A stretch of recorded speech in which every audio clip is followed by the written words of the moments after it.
Good evening.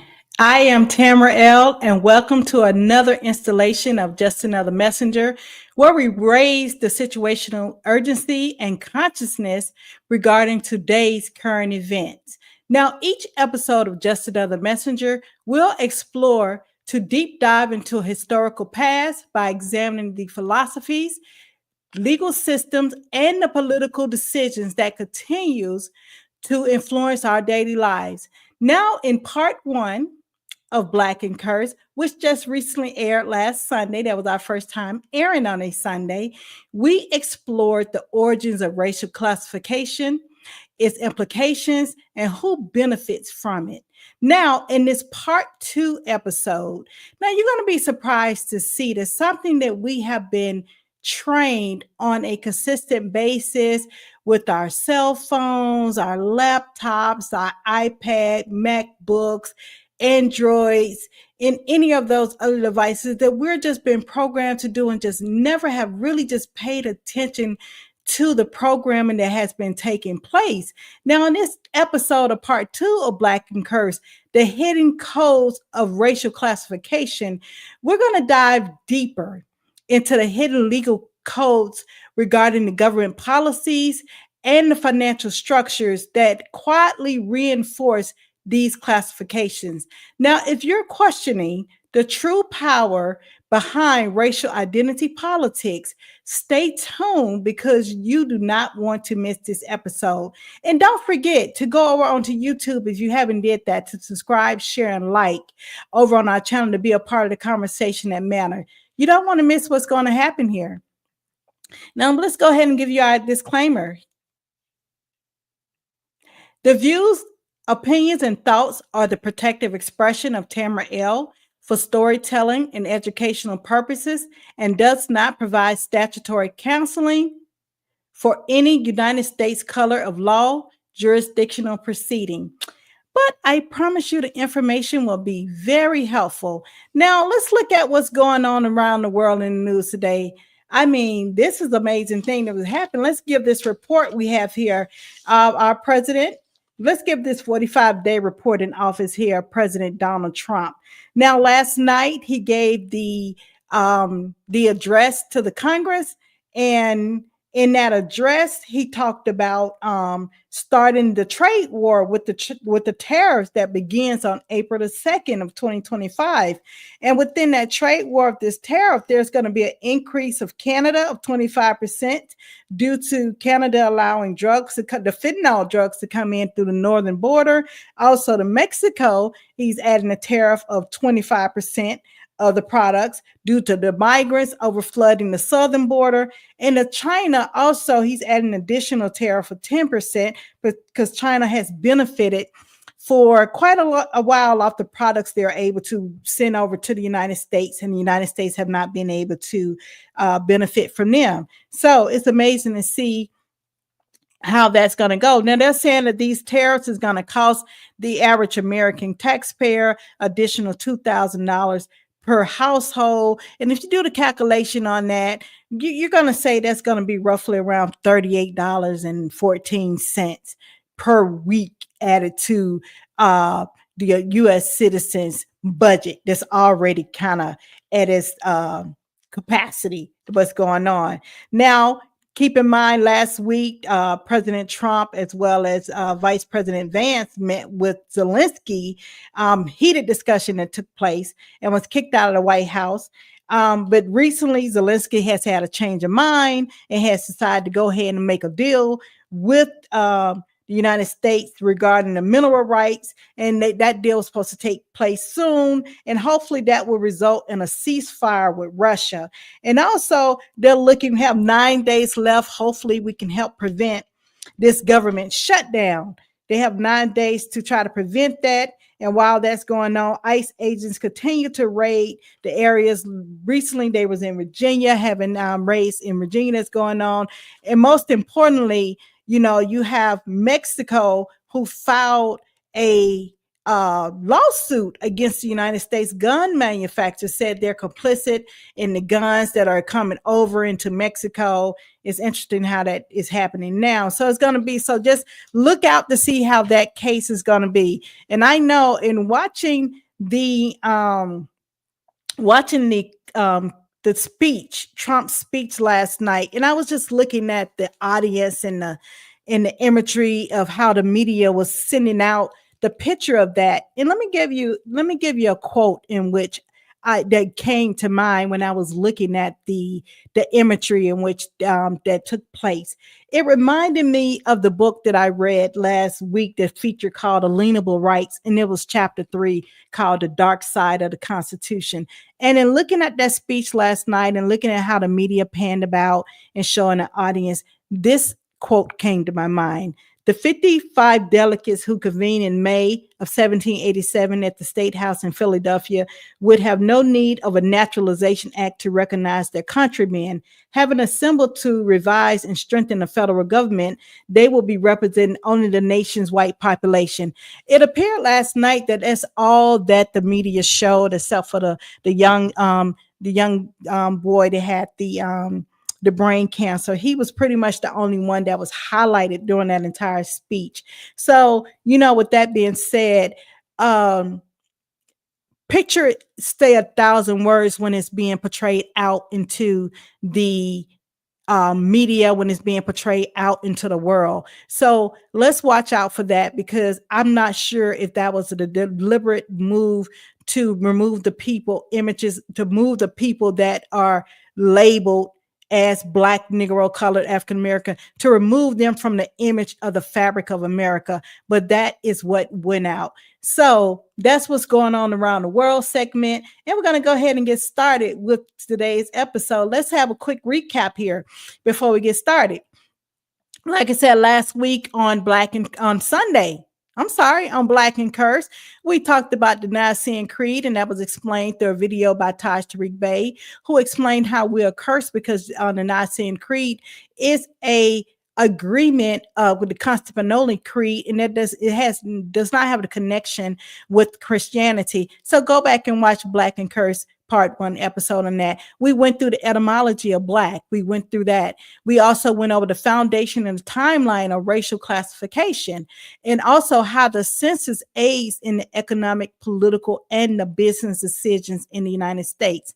Now, before we did that, and we topped it off, we looked at the consequences of rejecting the Black label and looked at how the U.S. utilized misleading smear tactics, such as the tactic which was used is called the Moorish sovereign citizens, and how they stated in that campaign that Moorish sovereigns claim to be descendants of Moors who inhabited the kingdom of Morocco, which signed a treaty of peace and friendship with the U.S. in 1786. Well, everyone know, if you go deeper into your study, that the kingdom of Morocco was just restored in 1954. So there's no way there was a connection between the Moorish sovereignty and rejecting being Black and reconnecting back to your linear descent.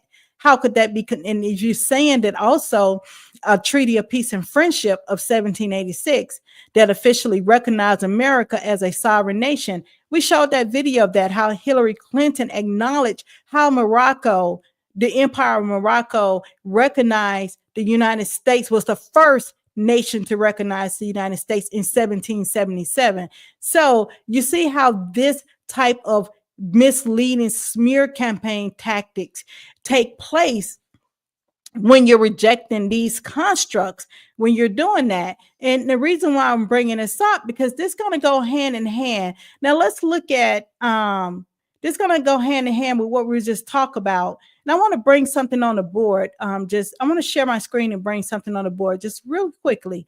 We're going to talk about what is propaganda through media. Let's look at this. Let's look at propaganda through media.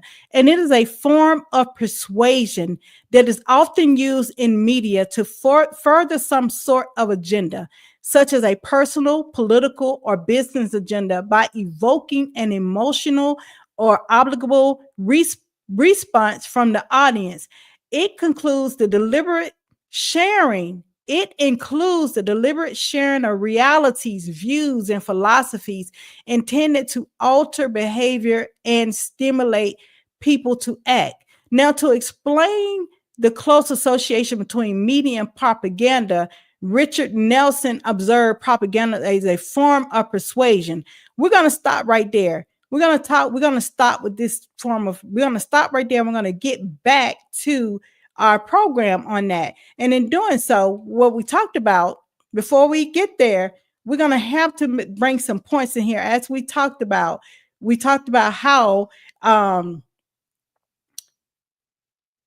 we have been programmed through these modalities, such as, the internet, the social structure, influence, and things of that nature. We're going to look deeply at how we're going to go into these campaigns, weave their way into the racial classification of today as well as yesterday. We're going to take a quick break before we dive deep into this.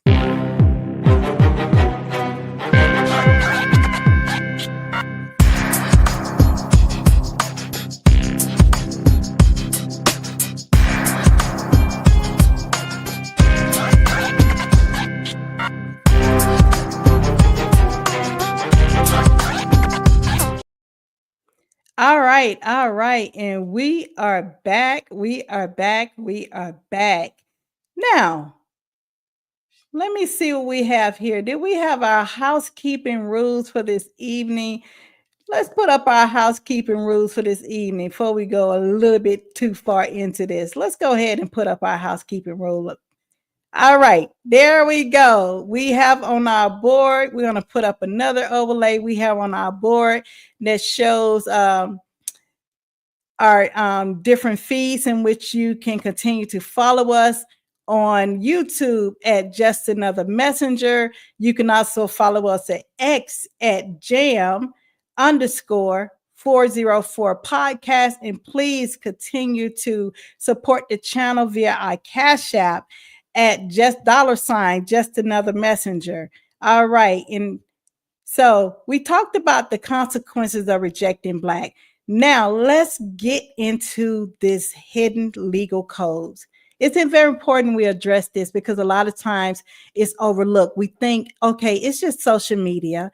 It's just TikTok. It's just Instagram. It's just Facebook. It's just Reddit. And, we just say it's just that. But we're not, and it's just CNN, ABC, those mainstream news outlet. A lot of times we don't look at those mainstream outlet, the newspaper, the social media feeds. We don't look at that as feeding us, feeding you, literally feeding your mind with information to create to help you make a decision, rather for them, for whomever the agenda is for. But the agenda is not always best for you if you just sit back and look into it deeply. The agenda is not always to benefit you, the masses. Is always to benefit the one that is that's creating this construct. And let's get into that. Let's get into this hidden code, because one team to overlook this, and let's hide that. Let's get into this hidden code here.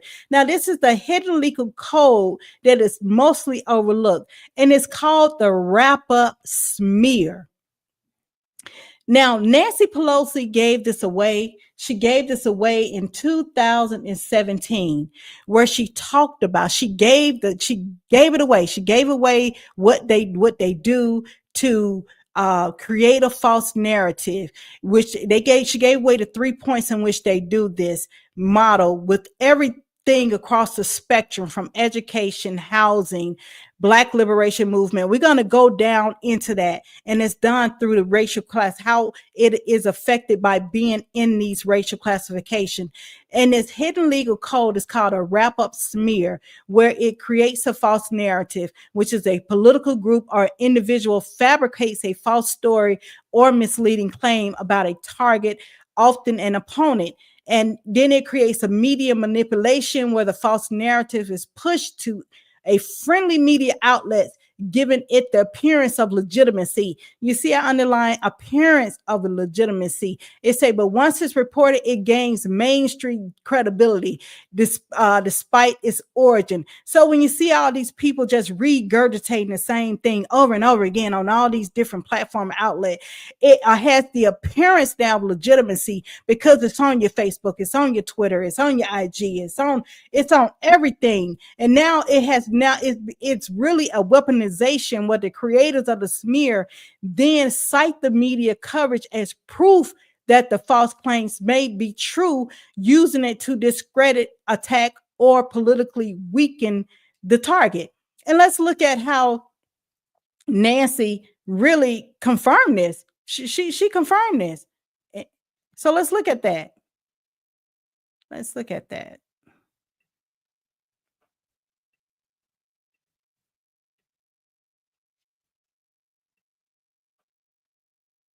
It's called the wrap-up smear. You smear somebody with falsehoods and all the rest, and then you merchandise it.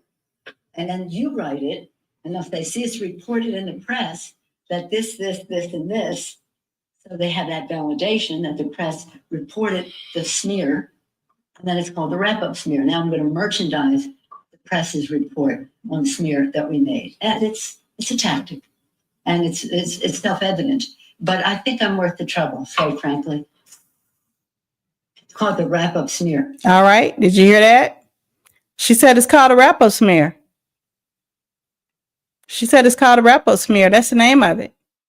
So let's go into this. Let's look at the political manipulation of the wrap-up smear campaign. And this is going to be part 2. It's going to be a part 3 to this on Sunday. We're going to close out. We're going to go over 4 points of this wrap-up smear that's dealing with political history, Black liberation movement, Black codes from a legal perspective, and Black policing. We're going to go over 4 of the 8. The last 4 I'll show you at the end that we're going to do, that we're going to wrap up on Sunday. We're going to go over that. And let's just see here.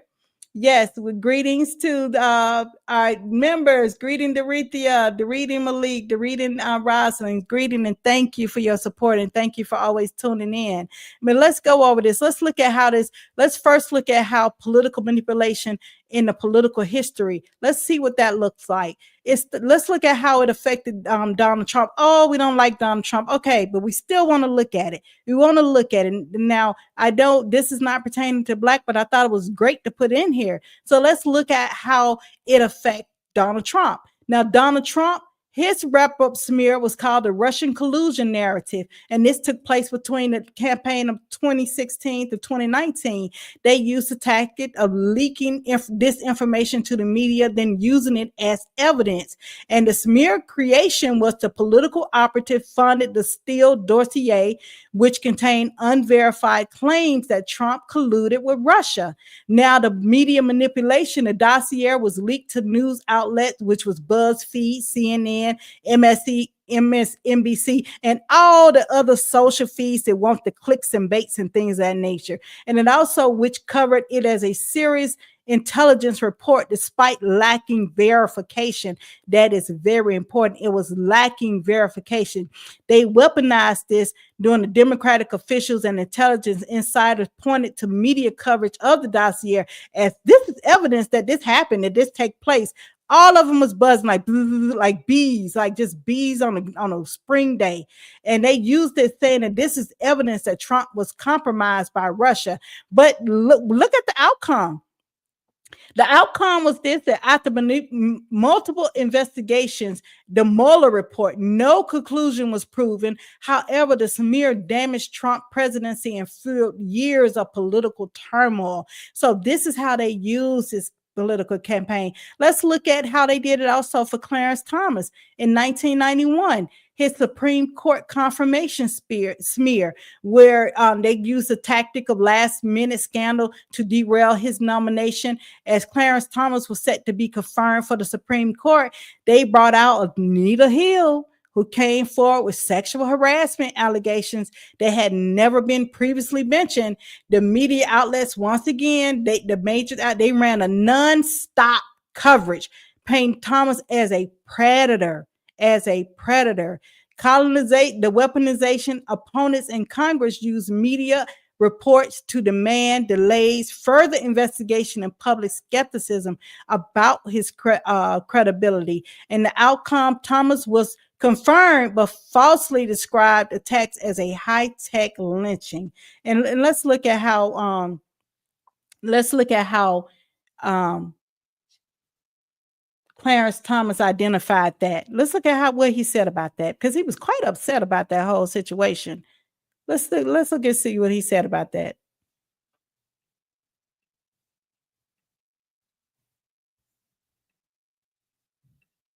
Donate plasma today. All right. Up to $700 your first month. CS Southwest.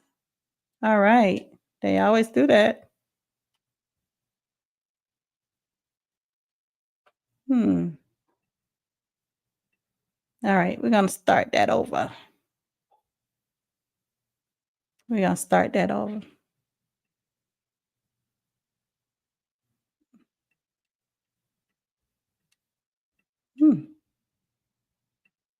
They don't want that to play. Let's see how we're going to do that. We're going to do this again. We're going to start that over.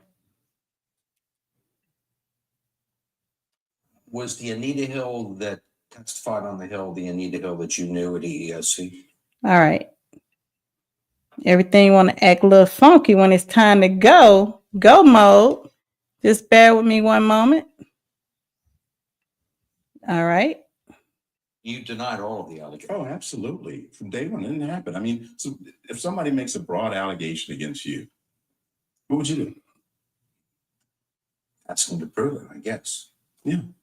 Was the Anita Hill that testified on the Hill the Anita Hill that you knew at EEOC? She was not the demure, religious, conservative person that they portrayed. That's not the person I knew. Who was the person you knew? She could defend herself. Let's just put it that way. And she did not take slights very kindly. And anyone who did anything, she responded very quickly. Didn't take it. So he was very aware.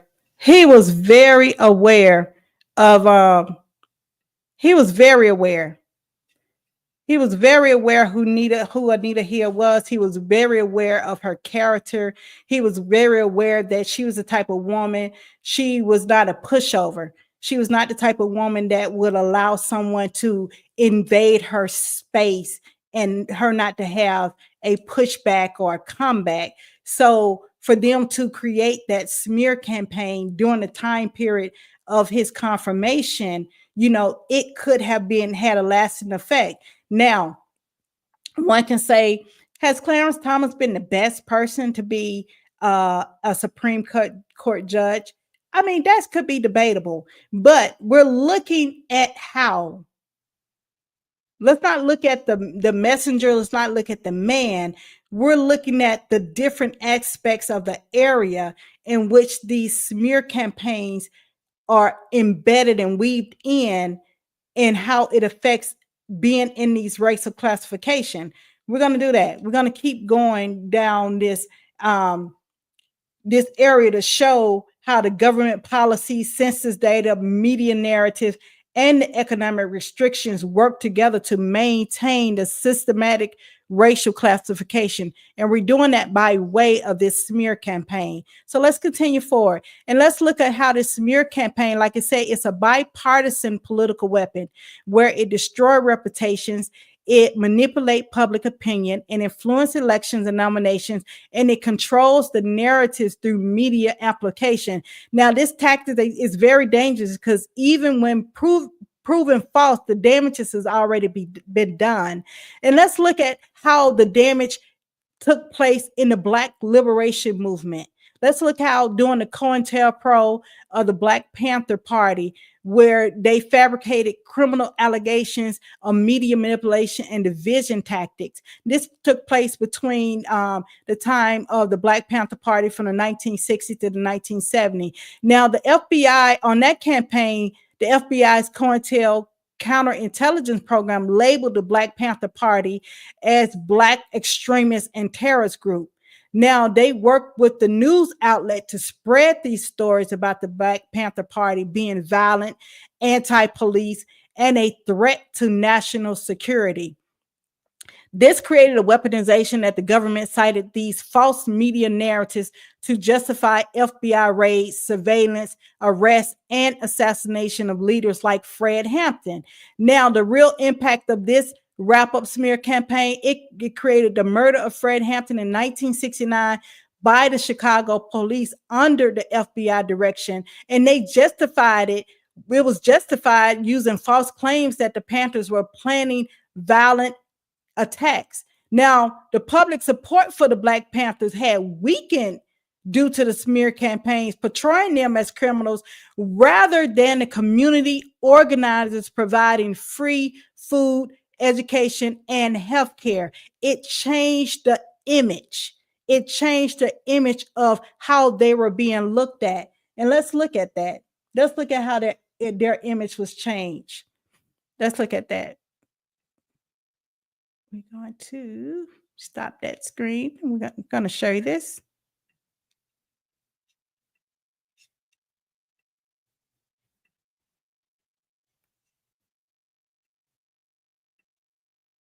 The immediate, violent, criminal reaction of the occupants in shooting at announced police officers emphasizes the extreme viciousness of the Black Panther Party.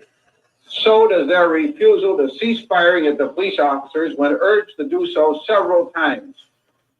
This is 2337 West Monroe, described by police as a depot for Black Panther Party arms and ammunition. 14 state attorney's policemen, led by Sergeant Daniel Grove, found out indeed it was a depot for weapons. After a 15-minute gun battle that cost Illinois Black Panther Party Chairman Fred Hampton his life, Sergeant Gross described the parade as 15 minutes of hell and a miracle. A miracle because not one policeman was killed. A miracle because not more policemen were shot. Okay, they said this is a depot. This is a depot for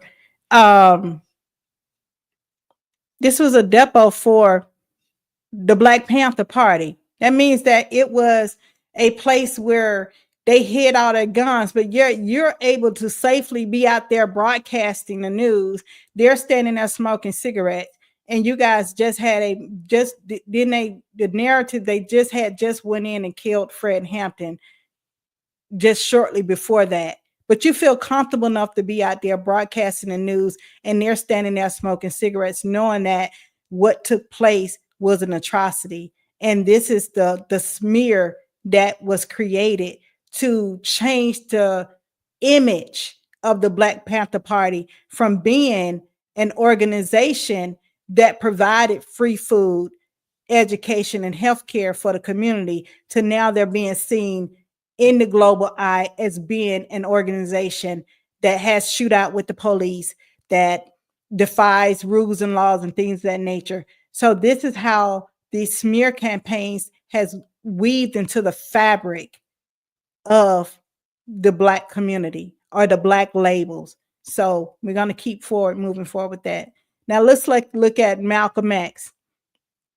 Malcolm X, he was labeled the radical extremist label. In the taxes they used, the media distorted and government monitoring, where the smear creation was Malcolm X rhetoric was repeated, taken out of content to paint him as an advocate for race war rather than self-defense. The media amplified this by focus on his critiques of white supremacy while ignoring his call for unity among oppressed people worldwide. Now, the weaponization was the U.S. government and FBI monitored Malcolm X under COINTELPRO, justifying surveillance under the claim that he was dangerous extremist. And the Black nationalist movements were divided, as some activists began to believe Malcolm was too militant. He was too he was too rah-rah. He had too much going on, rah-rah, while others saw him as too compromised after his pilgrimage from Mecca.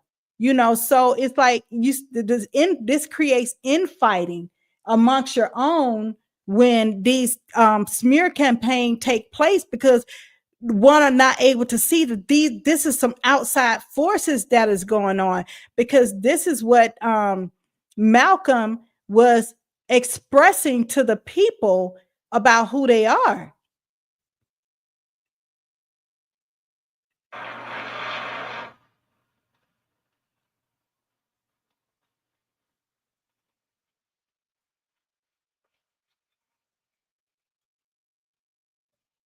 Who taught you, please?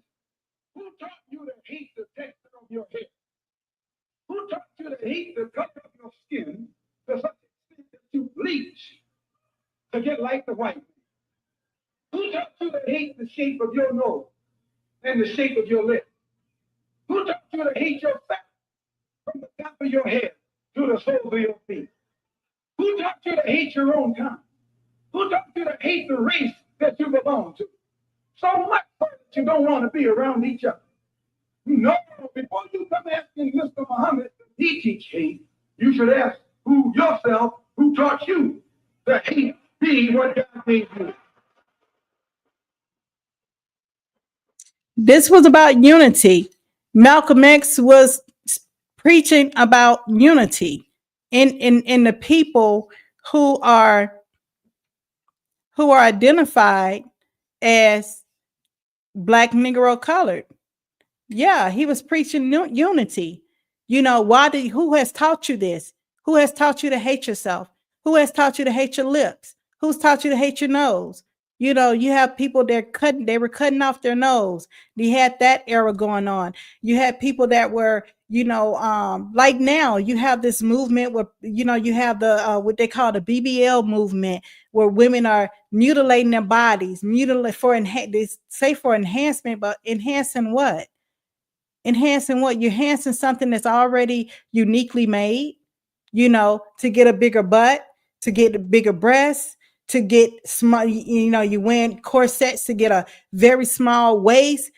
All this mutilation of the body, that comes from the mutilation of the brain. It comes from the mind being castrated from your lineage descent and who you are, as a people. Who taught you to hate your cultural heritage? That's the information that Malcolm X was putting out. It was for unity. But however, the smear campaign will create, it's bottled up in a way, as you can see, they have their 3-point methods to create the smear, to push it to the outlets, like you said, merchandise it, which means they sell the smear campaign off to the media outlets.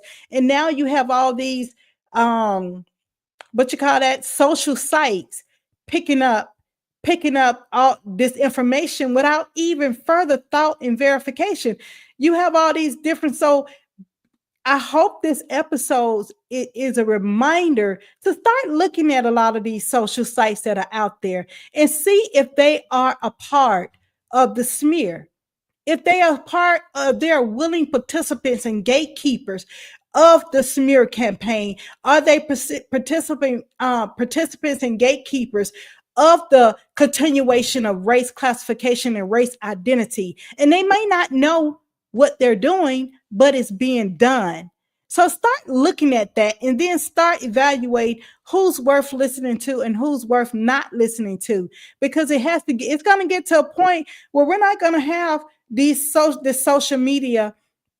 They would have done a great job of social influence, because they have used all these different sites as what they call influence, right? But what are they influence? What are they influence? To keep the same rhetoric and regime going while you stay in a classification that deludes to your slavery. So once they finish with needing the people on these social media feeds that makes all the finances to continue to keep the program going, once they're done with them, trust me, they're going to be done with the social media platform. And then we have to go back to of creating unity in person, creating civic or political organization in person in order to mobilize and unite. So that's what's going to have to take place, because it's coming down the pipeline. Let's look at the impact of that. Now, the public opinion, Malcolm X was intentionally polarized, making it easier for enemies inside and outside the movement to orchestrate his assassination in 1965. So even our own started taking place and tearing down, because you don't realize you have now been a part of um, a well manipulated scheme to create this narrative against your own. And so people on the inside, even our people that look like him, started being a part of tearing Malcolm X down, which led to his assassination. And his efforts to bring Black liberation into the international human rights conversation, it was suppressed through media manipulation. Not only Malcolm X, this is the same thing that happened also through Prophet Noble Drew Ali. We're going to go into that, not this episode. I'll bring this around, and I'm going to do a full expose, but I'm going to bring in some other people to kind of bring that in for me. So I'm going to do an expose on that as well. Now, let's look at the wrap up this smear campaign against Black liberation movement. The smear tactics has consistently been used to undermine Black movements by portraying them, and I'm using Black as in its colloquial semantics content. So let's use it at that for the general public. All right. So this tactic had consistently been used to undermine the Black movements by portraying them as criminal, extremists, or anti-American. The media collaboration with government agency has allowed these smears to spread widely before activists can respond. Even after these smears are disproven, the damage to the public perception remains weakening moments over time. I mean, this weakening has taken place. When people ask, I had, a lot of time, I had a situation that occurred, and it wasn't a pleasant conversation. And someone said, like, what are we to do? What do we expect you to do? I said, we have to come off it amongst them. We have to know, we have to learn who. First, it starts with self, knowing who you are first, your self-identity, in order to self-identify with your cultural heritage. It starts with self first, and then it goes to self-unity. And then the response was, oh, are you saying we got to pack up and go back to Africa? No, that's never the answer, because we're home. But anywhere we go, it's home. We're home. America is our home. So we have to first define and understand who we are as a people and as a person in order to unite with people. So we have to get there first. Now, the wrap-up smear is one of the most powerful political weapons against Black liberation movement, and it continues. You say it continues throughout through the new technologies of social media disinformation campaign. You remember Trump used to mention that word all the time.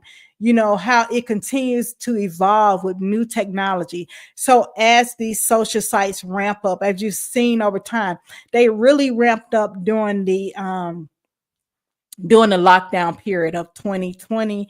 That's when the social sites really ramped up with the campaigns. So as this ball of disinformation, continue to get bigger and bigger, you're going to see how these wrap-up smear campaigns continue to weave its way through every fabric of our lives, and which it has already done, but it's just going to keep going around cyclical. So you're going to see how that's going to take place. All right. So let's look at how Black codes. Let's look at how wrap-up smear campaigns was even took place during the Black codes of 1865 to 1866. Now, this was the first one. This was the first legal wrap-up smear, and the tactic was to creating laws based off false criminality narrative. Now, the smear creation after slavery was abolished, Southern states pushed the idea that Black people were inherently lazy, unworthy, and needed to be controlled. Now, look at the media manipulation. They used newspaper at that time. They used newspaper and politicians. They spread fear-mongering stories about formerly enslaved people being a danger to the public safety. And the weaponization in law, they created Black codes were passed, which restricted Black people's right to travel, vote, own property, and work freely. Many laws enforced Black people into labor contracts, which was unconscionable and very deplorable. Similar to slavery, it was slavery, it was forced servitude again. It forced them back into forced servitude, even after the Emancipation Proclamation, under the claim that they were vagrants if unemployed. And it also looped in what you call the 13th Amendment, that where you are now can be classified as being in slavery if you have committed a crime and up under their penal system. So you're deemed a slave. Now, the vagrancy laws criminalize Black men simply for not having proof of employment. Now, let's jump back one more time, because I hope that is very understood, because people will say, oh, Tamara, that was back then. No. Let's look this again. Many laws force Black people into labor contracts similar to slavery. If that's the case, why do we still have the 13th Amendment on the book? Why do we still have the prison pipeline still in effect? So don't say, oh no, this only took place in 1865. We have Emancipation Proclamation, but you still have the 13th Amendment, which is servitude, which is slavery through the penal code. So it never went away. I'm trying to show you that. And the real impact of this, people were arrested in mass numbers. People are still being arrested in mass numbers and forced into convict leasing. 13th Amendment, creating a new system of legal slavery. The criminalization of Black existence set the foundation for also these Jim Crow laws and later legal codes. Let's look at these Jim Crow laws today. It continued to the train just keep moving forward with these racial classification and race identity. Jim Crow laws of 1877. 1965. We right up on our doorstep, not that far away. And tactic used institutionalized racial smears into law. The smear campaign, politicians and racist organizations pushed the idea that Black people were unfit for social, economic, or political equality. Does it sound like DEI? Oh, but DEI did not apply to us, but it's applicable when it comes down to the removal from corporate work. So this is a reverse DEI in motion. Media manipulation. Newspaper ran characters of Black people as criminals, fools, or corrupt politicians. The weaponization in law. This created segregation in laws, ensured racial inequality in schools, housing, and employment. Redlining in neighborhoods. They still have that now. Sundown towns are still on the books. It banned Black people from certain towns after dark under threat of legal punishment. Legal punishment, it just means that, all right, we're going to give the people in those communities, we're going to give them a right to kill you if we see you in that neighborhood when the sun go down and you don't have any business to be there. That still goes on today. Right here in Georgia, sundown town. They still have sundown towns right here in Georgia. So this is not something that just stopped in 1965. It still goes on today. So we have to look and see how these wrap-up smear campaigns still affects our everyday life. Now, the real impact of this is Black communities was locked out of political and economic power for nearly a century. You're still locked out of the economic power for nearly a century. You're still locked out of that. There's not an economic floor. There's not an economic floor for what is deemed as the Black community. The Black community does not have its own economic floor. It does not have control over commerce and trade. It's not there. It's non-existence. We're still a people that need someone to feed us, clothe us, house us. Where's the economic floor? It doesn't exist. Let's look at that. Let's look at how false narratives about Black criminality, laziness, and voter fraud has been used to shape laws for centuries. These laws create real lasting consequences such as mass incarceration, disenfranchisement, and economic suppression. we're still up on economic suppression as of today. As of 2025, we're still under economic suppression. And we're going to go deeper into that, but I like to give you just a small foundation of it, and then we're going to build from it. Now, even after disproving, these smears leave permanent damage. Permanent, huh? Funny you say that. Permanent damage. That means it's still affecting you today. It's still affecting you today. Permanent damage. Allowing systematic racism to persist in legal frameworks. Still allowing these laws to be on the book. Part 3 that's on Sunday, we're going to go into how it affects the housing. We're going to go into how it affects the education. We're going to go into how it affects religion. And we're going to go into how it affects business. But I'm going to show you how the wrap-up smear campaigns affect every aspect of racial identity politics. We're going to go into that. We're going to get into that. We're going to lay it all down.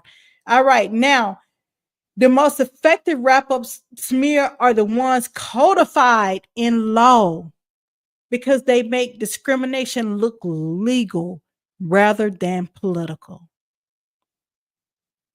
Let's read that again. The most effective wrap-up smears are the ones codified into law. Credit report, to get a house. Then think about that. Credit ratings. We're going to go into that. Banking and finance. Well, I tell you, we're going to lay it all down so you can see this web. And then we're going to go into the liberation of it. What it means to be Black and cursed. And then we're going to wrap off with the Black liberation spell breaking solution. We have to define these things. We can't just keep talking and talking and talking and talking and talking and talking and talking and no viable solution in sight. It say these things are codified. They're permanent. They're codified in law. Yeah, that's right. That's right. They're codified in law. We should be talked out. We should be talked out. Let's look at Black policing. Black policing tactics used, fabricated crime wave, media for fear campaign, policy justification. Look at the smear campaign. This is Reagan. The Reagan administration of the 1980s and the Clinton administration of 1990s pushed the narrative that Black neighborhoods were overrun with drug dealers and violent crime. Now, I would never, ever, ever give our brothers a pass on pushing drugs in the community, in the neighborhood. I'm not going to say community. I'm going to say neighborhoods in which they live. And the reason why I would never give them a pass is because it was immoral. It was immoral to do so. But I can understand how a lot of the brothers felt that that was the only way of survival at that time, because there was not, and still is not, an economic flow of commerce and even modality to be able to operate in a space, to be able to make finances to take care of yourself and your loved ones. So I can understand from a mental paradigm the decision, because it's a great risk to even be in that space. But let's make this clear. Because all those brothers that was in that space of pushing drugs in the Black neighborhood, none of those brothers owned any type of plane. They did not have the access to the planes. They did not have access to the main supplier as far as how it is to be grown, how to harvest it, retrieving it. There was not fields of Black people operating in those fields to be able to pull the poppy, to grow the poppy, pull the poppy, prep the poppy seeds, and prepare them to be able to be transported by planes, by boat, by train, even the ability to have the navigations underground or even by mules and things of that nature. We didn't have that type of Silk Road of the dope game. Those brothers was like a fifth party intermediary in that game. But however, they received the worst form of punishment, sentencing guidelines. And that took place during the Reagan and the Clinton administration. Clinton created the worst law on the books, the 3-strike rule. So some of those which were if the Black brothers were caught with certain elements of substance, their crime was adjudicated more heavily than the YT who had cocaine as opposed to crack. The sentencing guidelines was totally different. Now, the media amplification news outlets broadcast sensational images of Black men in handcuffs to push the idea that crime was out of control. The term super predator, you remember, what's her name? Hillary Clinton said, "Oh, they're super predators." It was introduced into the 1990s to label the young Black men as inherently violent and beyond rehabilitation. They are beyond redemption, and we got to take them off the street so they don't knock my mother upside the head. The weaponization, the 1994 crime bill expanded mass incarceration, mandatory minimums, and 3-strike laws, disproportionately targeting Black men. Stop and frisk and racial profiling policies became widespread, increasing arrests, aggressive policing in Black community. That still goes on to this day. Black men were over-policed and sentenced harsher than white counterparts for the same crime. The U.S. prison population exploded disproportionately impacting Black families. Decades later, we're still feeling the pinch of that. Studies confirmed that the super predator theory was false, but the damage had already been done. And we all know who the super predators are and still is. We all know who the super predators are. Now, let's connect that to what just recently took place with the elimination of the USAID. Now, just yesterday, one of the prime ministers of an African nation, I can't think of her name, she's a female, she came online to the African Union site, their social feed site, and she was very grateful that the USAID was dismantled. She said she confirmed, she said that was not aid to Africa. That was CIA operative having their foothold in Africa to be able to control the political economic agenda that took place to control it. Yeah, I'm gonna put that up. I should have brought that up. I'm gonna bring that up on Sunday to show you that. I'm gonna bring you up on Sunday because it's all in correlation. So I'm like, wow, this stuff is really unraveling. It's in real time here. So the USAID was a CIA operation. Wow. Let's look at Black policing tactics regarding gang labeling and the criminalization of Black youth.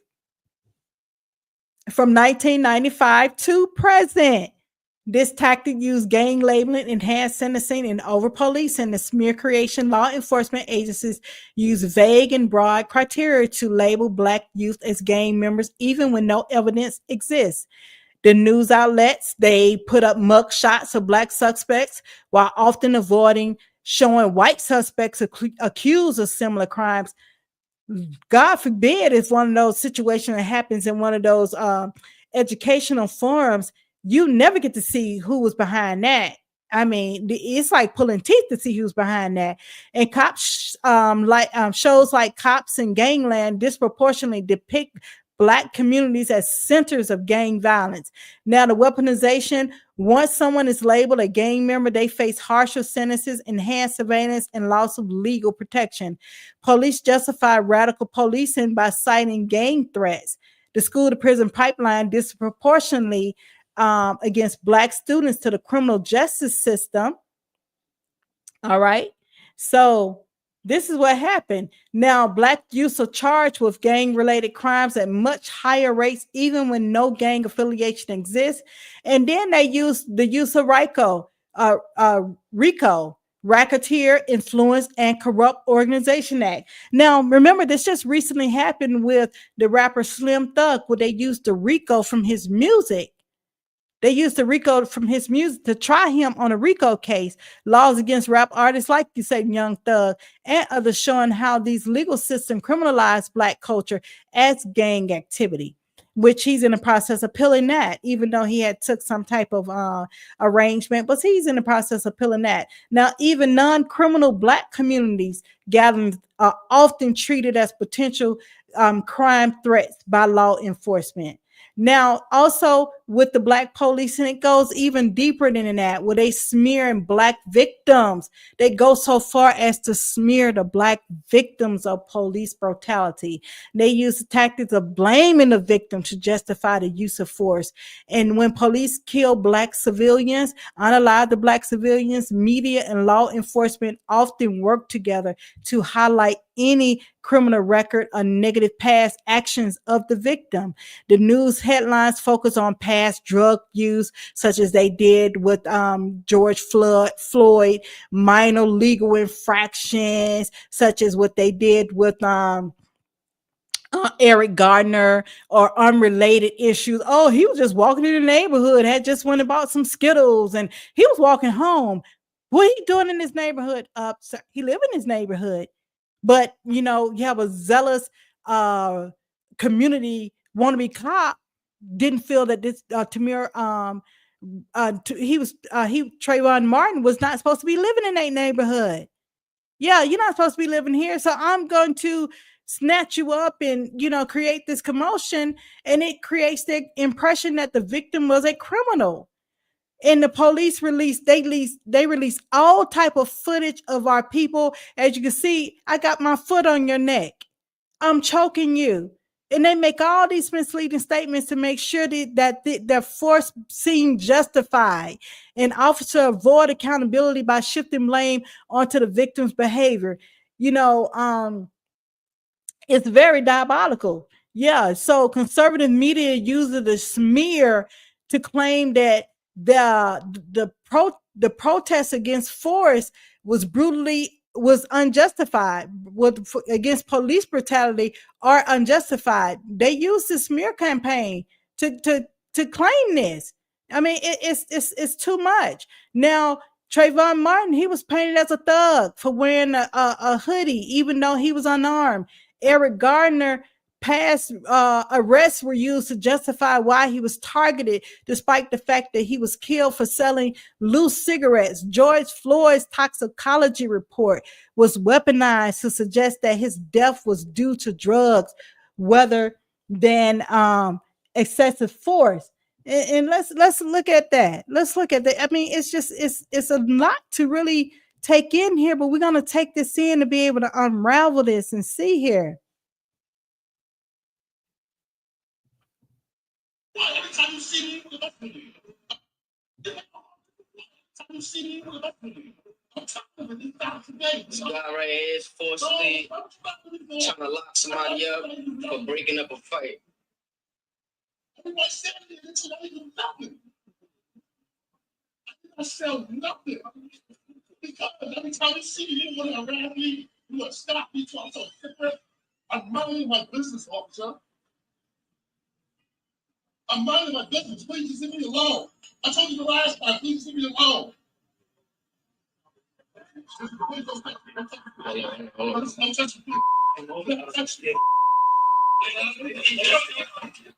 He said, leave me alone. I'm minding my business. Why does this always have to go here? Just leave me alone. Is this necessary? You know, leave me alone here. No, over policing. It leads to now a smear campaign. Oh, you're selling loose cigarettes. But is loose cigarettes enough to lose your life? Yeah. Yeah, like you say. Straight colonial subjugation of a country by means of brute military force. Absolutely. Absolutely. Is selling loose cigarettes enough for one to lose their life? Is walking in the neighborhood with a hoodie after you just went and got you some nice snacks? I know I love me a nice snack. You know, is that enough? Is that enough to take someone's life? Someone coming out of a store and was claiming that they passed a fake 2020 Federal Reserve note. Is that enough to take someone's life? No, it's not. That's not warranted. But the smear campaigns continue. They continue to move forward. Now, the wrap-up smears have been used to criminalize Black community, justify police violence, and block reform efforts. Look at that, block reform efforts. And you wonder when you're wearing out your shoes. Our people out here wearing out the shoes, keep singing these old tired songs, we shall overcome. You're not going to overcome until you overcome in your mind what's going on. But once a smear is embedded in public perception and becomes difficult to reverse, even when proven false, the same strategies used in politics, false narratives, media amplification, and weaponization has been used to sustain systemic racism in policing. It's the same thing. It's the same exact thing. Now, like I said, I'm trying to keep this down to an hour. We're at our hour mark. So on Sunday, we're going to wrap this thing up. We're going to wrap this up with part 3. We're going to wrap this up with part 3. I'm excited about Sundays. At first, I wasn't going to do Sundays. I was like, I don't know. But I'm excited about Sundays. So if you haven't had the opportunity to go and look at episode 1 of Black and Cursed, please go back and look at episode 1 of Black and Cursed, because episode 2 of this episode of Black and Cursed will kind of wrap it all together. Because like I said, we went over the foundation of that. But on Sunday, of the political manipulation of the wrap-up smear campaigns, we're going to go into housing. We're going to go into banking. We're going to go into education, and we're going to go into religion. So if you're wondering why my credit score stay at 500 and 600, you're going to know why I can't get this loan for my business. Yeah, I know you hear a lot of people online and say, oh my God, people. Let me tell you, you have a better chance of going to get a loan for higher education, which has the probability, I would say the rate of return in today's market on, let's just put a number to it. Oh, no. I definitely would not play that. Oh, no. Oh, no. We're just going to stop that. The rate of return on, let's just say, if you went to obtain, just say a bachelor's degree. If you went to obtain a bachelor's degree in this market, bachelor's degree run about 30 to 40,000 notes over the whole 4 years. And that depends on what school you go to. So if you go to like a private institution, that can even run you sometimes 60 or 70. Now, if you go get a master's, that's just say 100K. So if you go get a master's, you work yourself all the way up to master's, that's like 100K. And let's just say, even if you got into, let's just stop at that. Now, we're not going to talk about specialty degrees such as attorneys, doctors, anything of that nature. We're just going to stop at the general type education models, such as, I'll just use myself, for example, project management. I have a master's. I have an associate in business administration. I have a bachelor's in HR management with a concentration in IT management. And I have a master's in project management with a concentration in technical management. All right. But guess what? I have never been hired in a position from my master's program. Now, I worked in a position under my bachelor's program, but that's all when I was in school in human resources. But in my master's program, I have never been hired in project management. I've made more financially in currency. You want to hear? With a $500 certification.